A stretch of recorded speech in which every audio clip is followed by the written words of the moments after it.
Good morning to all of you. आज हम पढ़ेंगे इनकम फ्रॉम हाउस प्रॉपर्टी, मकान संपत्ति से आय। ये बीकॉम सेकेंड ईयर में इनकम टैक्स का टॉपिक है।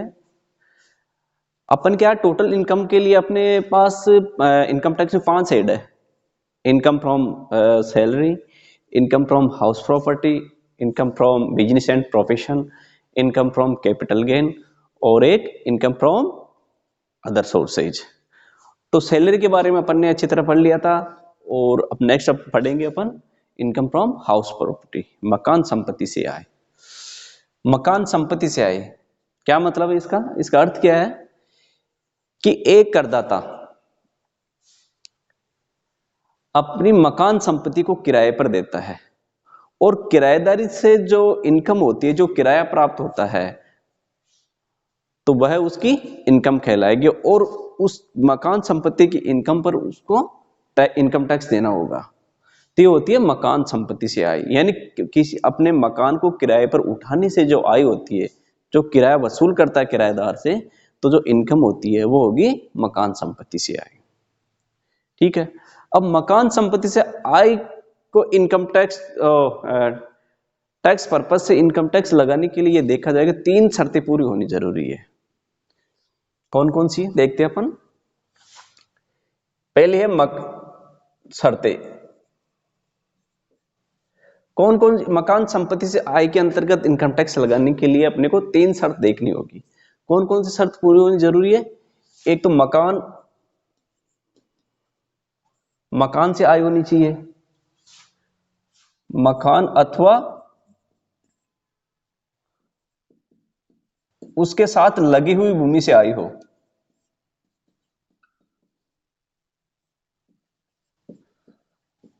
लगी हुई भूमि से आय,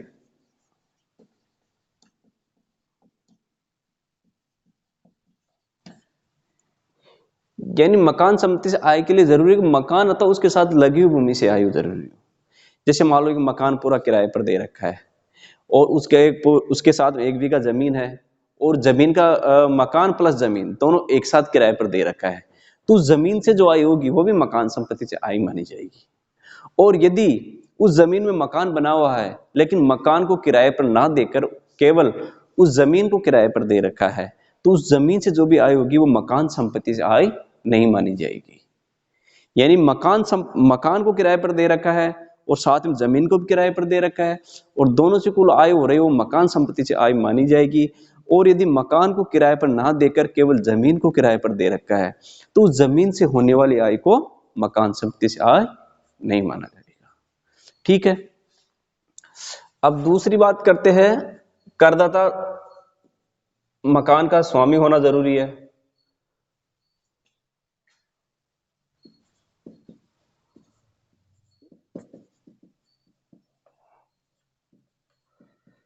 एक दूसरे शर्त यह है कि करदाता का मकान का स्वामी होना जरूरी है।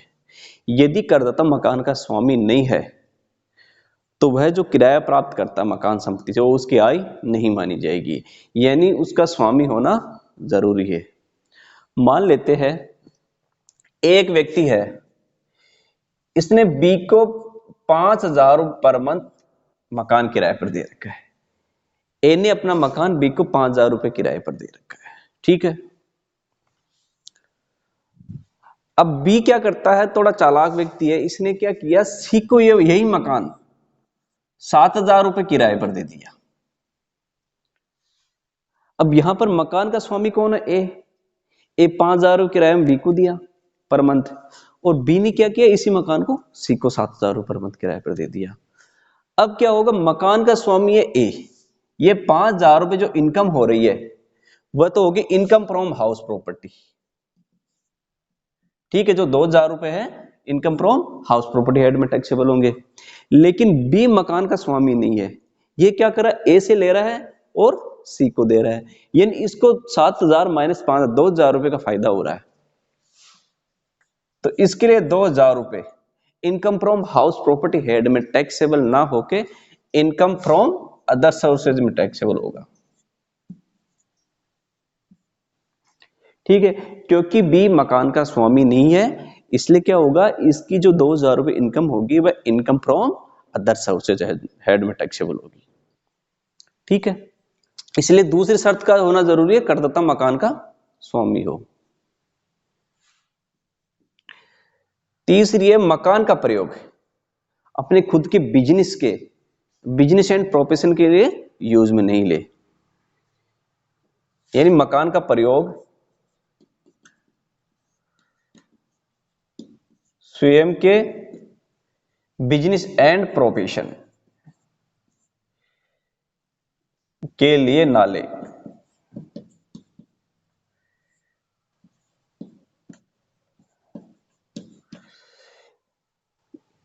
यदि करदाता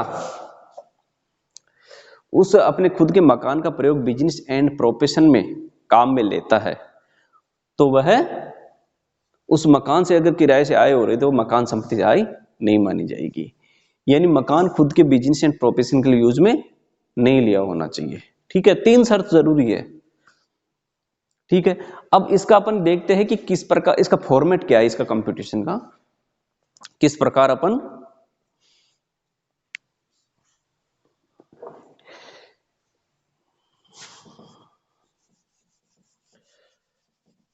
चलो एक बार इससे पहले ये देख लेते हैं कि इसका एक माना गया स्वामी deemed to be owner, deemed owner एक बार देख लेते हैं पहले थ्योरी। डीम्ड ओनर माना गया स्वामी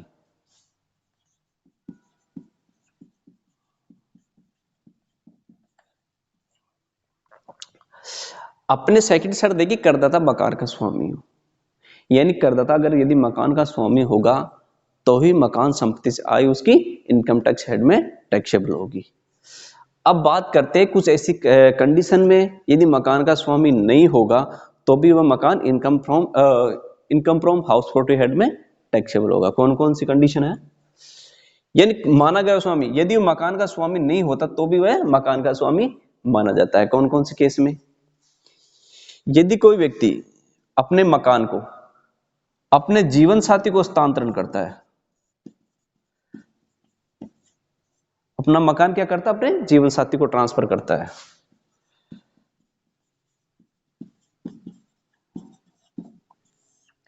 जैसे मान लो एक हस्बैंड, उसके हस्बैंड के नाम मकान है, वह अपने मकान को अपने वाइफ को ट्रांसफर करता है, लेकिन वह ट्रांसफर बिना किसी पर्याप्त प्रतिफल के, बिना किसी पैसों के लेन देन के और बिना किसी अलग रहने के समझौते के, यानी राजी खुशी में अगर दोनों साथ रह रहे और राजी खुशी में अपने जीवन साथी को ट्रांसफर करता है और कोई प्रतिफल नहीं लेता है तो वह मकान संपत्ति किसकी मानी जाएगी? हस्तांतरणकर्ता की मानी जाएगी।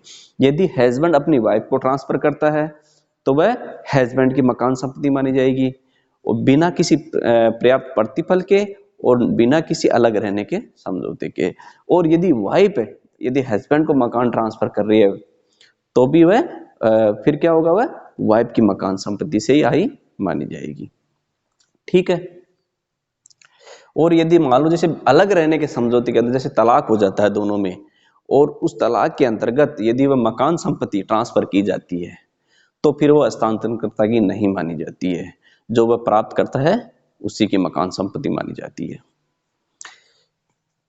एक है अवयस्क बच्चे को हस्तांतरण। अवयस्क पुत्र या पुत्री को हस्तांतरण, पुत्र या पुत्री को हस्तांतरण। यदि कोई व्यक्ति अपनी मकान संपत्ति अपने अवयस्क पुत्र या पुत्री को मकान संपत्ति हस्तांतरित करता है तो वह मकान संपत्ति उस हस्तांतरणकर्ता की मानी जाती है। लेकिन यदि मान लो पुत्री का विवाह हो जाता है और विवाहित पुत्री को अगर मकान ट्रांसफर किया जाता है तो फिर वह उस विवाहित पुत्री का ही मकान संपत्ति मानी जाएगी। ठीक है, एक है यदि किसी व्यक्ति को सहकारी समिति, आवासन मंडल या विकास प्राधिकरण के द्वारा मकान आवंटित होता है तो जिस व्यक्ति को यह मकान आवंटित होता है उसी को मकान संपत्ति मानी जाएगी। सहकारी समिति मान लो, आवासन मंडल,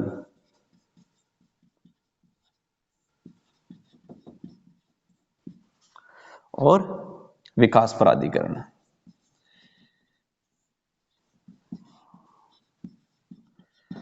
विकास प्राधिकरण द्वारा आवंटित।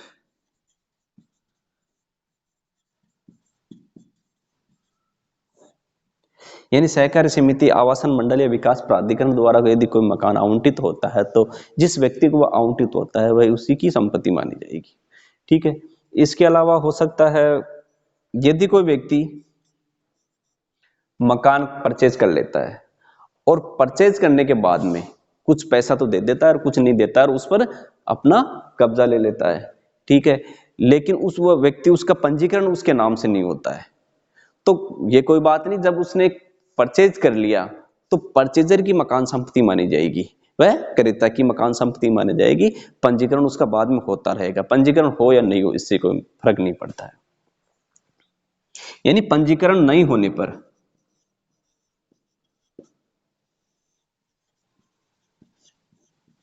यानी एग्रीमेंट कर लेता है, परचेज कर लेता है, नाम उसका बाद में हो जाएगा, लेकिन जब परचेज कर लेता है तो परचेजर की ही मकान संपत्ति मानी जाएगी। ठीक है, क्रेता की मानी जाएगी।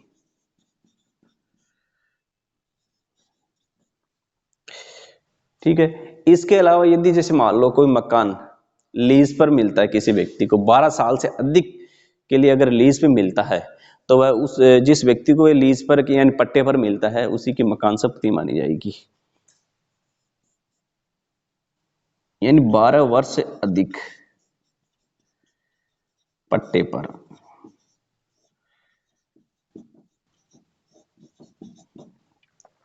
इसके अलावा हो सकता है यदि कोई व्यक्ति किसी व्यक्ति ने अपना मकान किसी लोन के लिए गिरवी रख रखा है तो जिस व्यक्ति ने वह मकान गिरवी रख रखा है उसी की मकान संपत्ति मानी जाएगी। यानी मकान गिरवी रखने पर,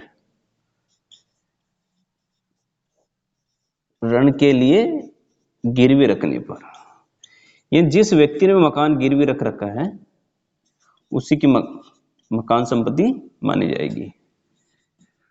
और इसके अलावा हो सकता है ये जैसे मान लो किसी मकान को लेकर विवाद चल रहा है, उसको स्वामित्व को लेकर कि मकान किसका है, तो यदि किसी दो या दो से अधिक व्यक्तियों में विवाद चल रहा है तो उस केस में क्या होगा कि जो व्यक्ति वह किराया उठा रखा है और वो किराया प्राप्त कर रहा है उसी की वह मकान संपत्ति मानी जाएगी। ठीक है। यानी विवाद की स्थिति में क्या होगा कि जो व्यक्ति वह किराए पर उठा रखा है और किराया प्राप्त कर रहा है तो वह उसी की संपत्ति मानी जाएगी। विवाद विवाद होने पर, विवाद होने पर जो किराया प्राप्त कर रहा है, किराया प्राप्त करता,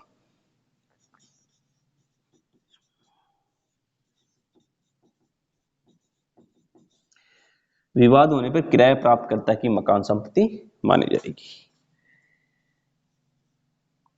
ठीक है।